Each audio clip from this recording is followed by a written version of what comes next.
É isso aí, galera do Vascão. Bora para mais um vídeo, mais um react aqui do canal com Pedrosa, Venê, Casagrande e Fernandinha, trazendo as últimas notícias, as últimas informações, porque teremos Vasco e São Paulo pelo Campeonato Brasileiro. O Vasco vem embalado, né, e vai enfrentar o São Paulo jogando nos seus domínios, né? A chance de vitória aí é muito grande. O Vasco vai precisar se manter ali entre os 8 colocados, porque se ele conseguir isso, ele conseguirá a vaga na pré-Libertadores, pelo menos, né? Começar a torcer contra você, hein? Contra mim? Não, nesse duelo aí, o melhor empate pra Sabe o você. que eu posso falar? Boa sorte pra você. Ai, como é que ele tá se achando, Eu achei que você Benê? fosse falar, abre o olho.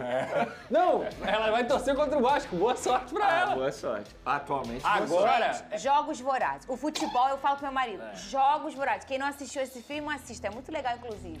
Botou na selva, irmão? Ou é você, ou é você. O Entendeu? Vasco, Ah. vírgula, depois do Mirassol, vírgula, é o time do momento. é o time do momento. É isso. É, o Vasco enfrenta o São Paulo no domingo, esse jogo em casa, em São Januário, de olho na 5ª vitória consecutiva. Bora ver o VT da preparação e na volta a gente comenta. E vamos falar de tabela também, porque com o Palmeiras na final e o Flamengo e o Palmeiras lá no topo, agora, irmão, é G7 e o Vasco está em 8º. E quem tá em 7º? Botafogo. Mamãe, rodou. Melhor fase do Gigante da Colina e com um técnico que quebra tabus. Ótimo desempenho no retorno, o técnico Fernando Diniz finalmente encontrou o time ideal e fez a equipe engrenar, pulando do Z4 para a briga de uma vaga na Libertadores. O Gigante da Colina é o 8º colocado com 42 pontos na cola de Botafogo e Fluminense. E agora o adversário da vez é o São Paulo. Pela primeira vez na história dos pontos corridos, o Vasco tenta vencer os 2 confrontos contra o time paulista em uma mesma edição da Série A do Campeonato Brasileiro. Desde 2003, a equipe de São Januário jamais conquistou os 6 pontos sobre o tricolor. Mas esse ano o Vasco tem provado que está pronto para quebrar todas as barreiras. A atmosfera promete ser de festa, mas também de confiança. O Vasco reencontrou o bom desempenho diante da torcida, que mais uma vez esgotou os ingressos para o duelo. Com 4 vitórias consecutivas, agora é ir em busca de mais um triunfo no Brasileirão.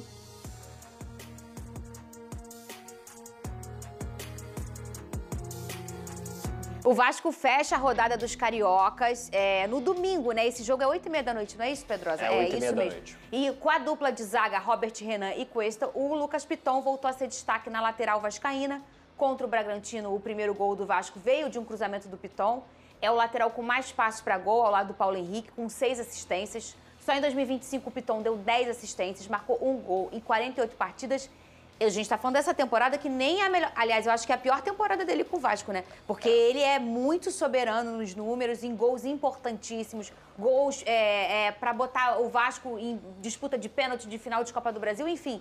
É um jogador muito soberano, hein, ô Pedrosa? Ele é muito efetivo, né, cara? Principalmente nessa fase ofensiva. O problema do Piton nessa temporada não é o ataque, é a defesa. Ele acabou falhando em alguns momentos muito importantes. E a gente sempre brinca aqui que ele estava na cena do crime, né? Ele esteve na cena do crime em alguns momentos. Mas assim, Foi nessa temporada só, né? Foi nessa temporada. Mas o Piton melhorou junto com o time do Vasco. Assim, acho que o sistema defensivo do Vasco melhorou e ele também tem conseguido crescer. É um atleta que é decisivo nesse terço final, tanto com as assistências quanto com as participações que ele tem. Sabe associar muito. Eu sempre gostei do Lucas Piton, sou suspeito para falar. E sem dúvida alguma ele é também uma peça forte desse Vasco. E ele tem um grande parceiro, né, que jogou na última partida, que é o Verratti. Quantos gols essa dupla eles fizeram juntos, hein, ô Venê? Dupla de sucesso. Em determinado momento, inclusive, foi a principal arma do Vasco da Gama. Como todo mundo... Única, eu diria.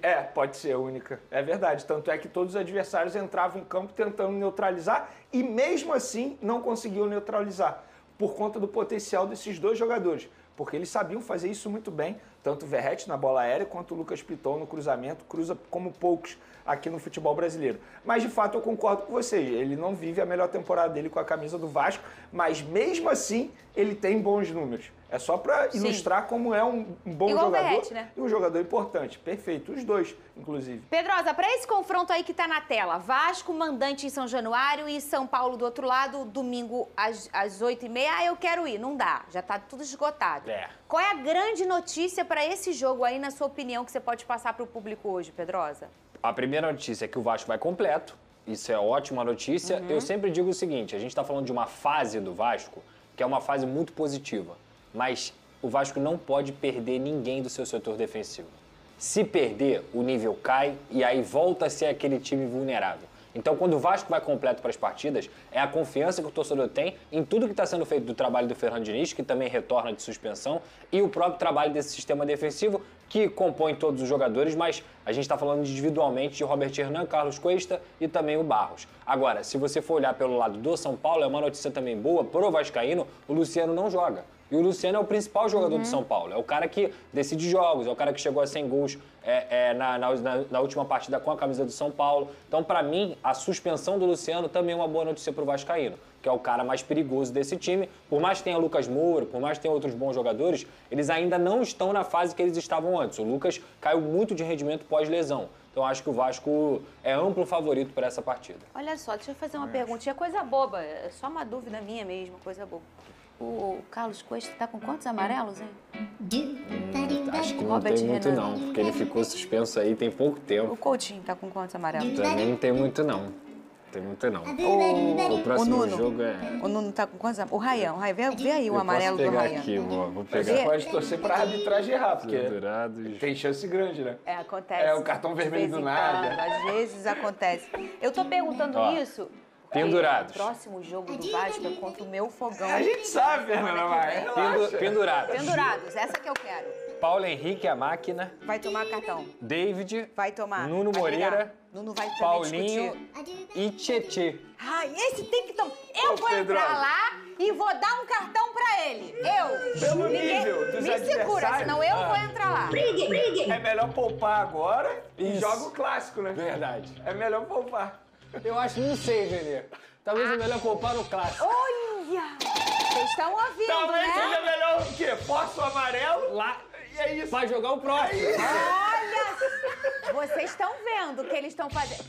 Você tá vendo, Igor, o que eles estão fazendo comigo?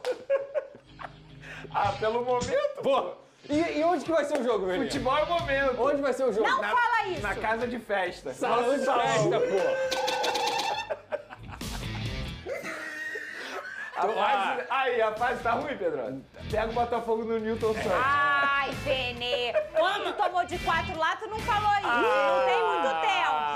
E você também tomou de 3. Tá em crise.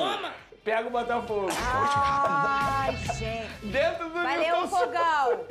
Valeu. E olha aqui essa notícia do Vasco. O volante Thiago Mendes, a primeira contratação do Vasco nessa janela, completou essa semana 2 meses sem jogar. Ele perdeu espaço, o Vene Casagrande. Olha, Fernanda, falta de aviso não foi aqui no programa, né? Desde quando a gente estava falando sobre o Thiago Mendes no Vasco da Gama, Pedrosa trazia as informações, a gente falava. É bom jogador, tecnicamente falando, mas a questão física dele é uma questão duvidosa. Será que ele vai aguentar o futebol brasileiro? E tá aí a prova, que de fato a gente não estava errado na nossa análise. É muito bom jogador, mas fisicamente falando, era uma incógnita. E se ele tá 2 meses sem jogar, é porque fisicamente ele não chegou muito bem ao Vasco da Gama. E também chegou o momento que tá tudo consolidado. Fala, Pedrosa. E 2 anos e meio de contrato, né? A gente elogiou tanto aqui as contratações do Vasco nesse meio de janela. Futebol não é perfeito, até comentei isso sobre o Juninho. A diretoria do Flamengo errou na contratação do Juninho. A diretoria do Vasco errou no tempo de contrato da contratação do Thiago Mendes. Eu até consegui entender que tinham outras equipes interessadas, então o Vasco dá um contrato maior para poder segurar esse jogador para ficar com ele, para dar um conforto maior para esse atleta. Mas um cara de 33 anos que não tem constância física como o Thiago Mendes, eu acho que 2 anos e meio de contrato foi um tempo muito longo. Mas você falou, às vezes é uma estratégia, né, Pedrosa? É, porque você não... Naquela ocasião, o Vasco não estava no momento de hoje. Então, sei lá, o São Paulo Não, tinha ele interesse. chegou para ser titular. Exato. Não, e era o desespero. Precisa trazer gente, precisa trazer... A torcida cobrando, né, essa segunda janela. O São Paulo tem interesse. Aí o São Paulo oferece 1 ano e meio de contrato. Mesmo valor. Só que o Vasco oferece 1 ano a mais de contrato. Aí ele fala, opa, prefiro garantir aqui mais 1 ano de contrato do que ficar 1 ano e meio. Mas ao mesmo tempo, repito, eu não teria feito essa contratação. Acho um tempo muito longo. Enfim, tomara que ele consiga... relembra aí a sim. segunda janela. Foi isso, ele foi o primeiro contrato. Mas quem mais veio? Primeiro, Thiago Mendes, Matheus França, Carlos Andrés Gomes, Carlos Cuesta e Robert Renan. Olha aí. E o Barros voltou. Nota 9. Nota 9. Nota 9. Melhor janela do Vasco nos últimos anos. Disparado. Nota 9. Não tem nem dúvida, gente. Só ele foi o único que deu errado. A dupla de zaga é titular, o Cauã é titular, jogador Não, que e não hoje... é só titular. Resolveu os resolveu. problemas do Vasco. Gente, assim... Que são duas coisas muito diferentes, Não tem como você achar que toda contratação vai dar certo. Impossível. Embora essa do Thiago Mendes, o risco era enorme. E a gente falava aqui. Mas não tem jeito. No pacote todo, a janela de transferência do Vasco da Gama é quase perfeita.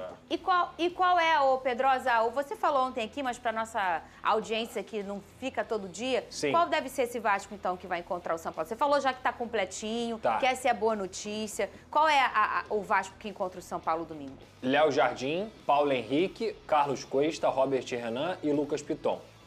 Todos nomes compostos, né? A linha inteira de zaga. Barros, Tietê, Nuno Moreira, Coutinho, Carlos Andrés Gomes e lá na frente o Ryan. E todos os outros também são, é que a gente come. Felipe Coutinho. Tem Pablo Verrete. E é isso aí. Só o Ryan que não. Se quiser, pode falar que ele tem, inclusive, Ryan Vitor, o nome dele. Mas ele usa, não? Não, é Ryan mesmo.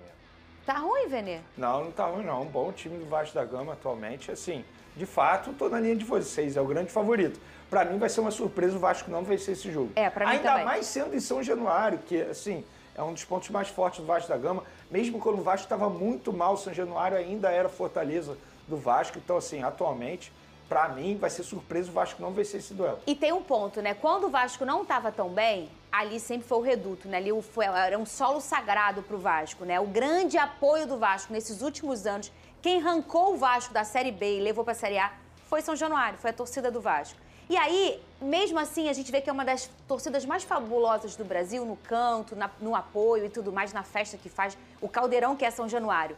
E agora, depois de tanto tempo, vivendo um momento tão sublime, é como um presente para esse torcedor que vai a São Januário sempre, ô Pedrosa. Perfeito, Fernando. E foi uma evolução do Vasco com o Fernando Diniz, que dentro de São Januário não estava conseguindo ganhar.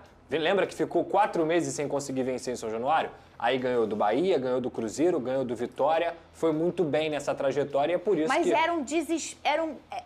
na outra sequência, era um gostinho de desespero. Era. Essa Agora hora não.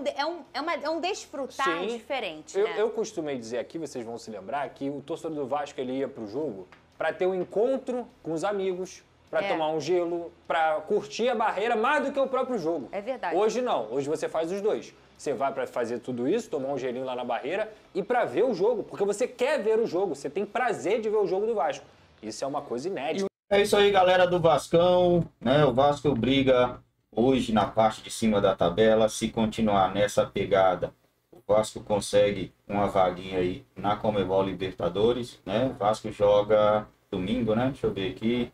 Isso, o Vasco vai jogar no domingo, Vasco e São Paulo, jogo às 19h30, horário de Brasília, né?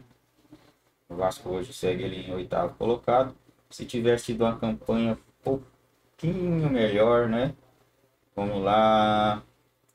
Se o Vasco tivesse feito aí 8 pontinhos a mais no primeiro turno, hoje ele estaria ali em 5º colocado na briga direta pelo G4.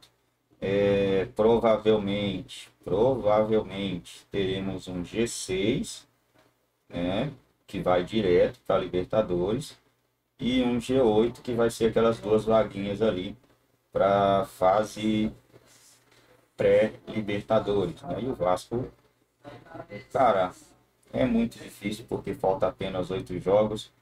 O Vasco conseguiu o G6 ali, né? A diferença é de 5 pontos para o Fluminense e de 7 pontos para o Bahia. É difícil tirar uma margem dessa, sendo que os times que estão na parte de cima, eles estão jogando ali no futebol no mesmo nível, um pouco mais ou pouco menos que o Vasco. Então vai ser muito difícil conseguir essa vaga aí direta na Libertadores. Nada é impossível no futebol, a gente viu isso ontem, né? eu dei o Palmeiras como eliminado, 3-0, nunca foi revertido um placar desse na Libertadores. Foi a primeira vez e o Palmeiras conseguiu se classificar com alguma ajudinha ali, ajudinha aqui da arbitragem, né? O segundo gol do Palmeiras foi com 50 minutos, o árbitro deu 48, deu 3 minutos, era para o jogo ter acabado com 48. É sempre o mesmo time ajudado, né? Sempre os mesmos, né? Tem jeito.